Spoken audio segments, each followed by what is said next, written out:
by som povedala, že pretože to je super, pretože to človeku naozaj zmení život.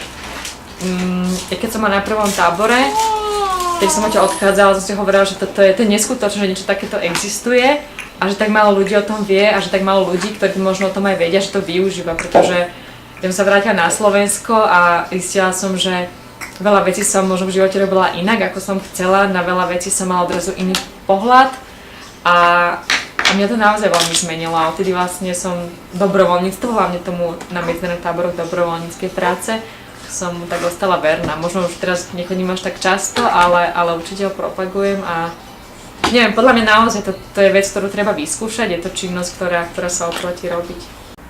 Človek spozná nielen akoby druhých ľudí, ale spozná lepšie sám seba.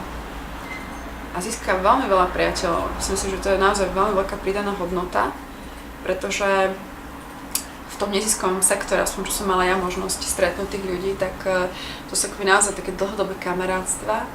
Aj z toho hľadiska, že tí ľudia zdieľajú veľmi podobné hodnoty a naozaj sú častokrát veľmi hlboké hodnoty. Že tí ľudia nemyslia v prvom rade na seba, ale myslia hlavne na druhých. A je tam veľmi veľa zaujímavých a hlavne inšpiratívnych ľudí a hlavne super ľudí s dobrými hodnotami, že to nie je také povrchné. Proste ja by som im to odporúčil tak, že mne to pomohlo ako duševne sa nejako zorientovať a zistiť tie hodnoty nejaké medziľudské. Keď niečo dávame, niečo aj dostávame. Keď niečo produkujeme, tak niečo príde aj nám. Dobrovoľnícka práca má tú výhodu, že človek ju nerobí pre peniaze, takže ju robí asi s radosťou. Myslím si, že tá radosť je pritom väčšia. To stretávanie ľudí, radosť z toho je spontánnejšia.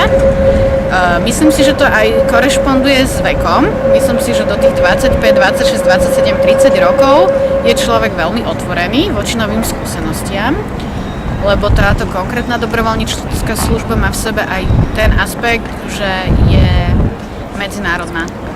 Ja si pripadám ako dobrovoľníčka celý svoj život a mám z toho radosť. Podľa mňa získať nejaké skúsenosti nové, že sa naučia veľa nových vecí pri pracovaní, získajú veľa kamarátov a určite si, keďže sú také väčšinou medzinárodné, tak získajú aj nejaké jazykové skúsenosti. It's a different way to learn, to stay in contact with people that can teach you something also, I think, more than normal people, because they have a particular energy and also to give something to other people. For me it's try to something new. It's like challenge for myself. Also it's opportunity to travel, opportunity to meet nice new people like Robbie, like moja kamarátka. Also do something useful and get new experience.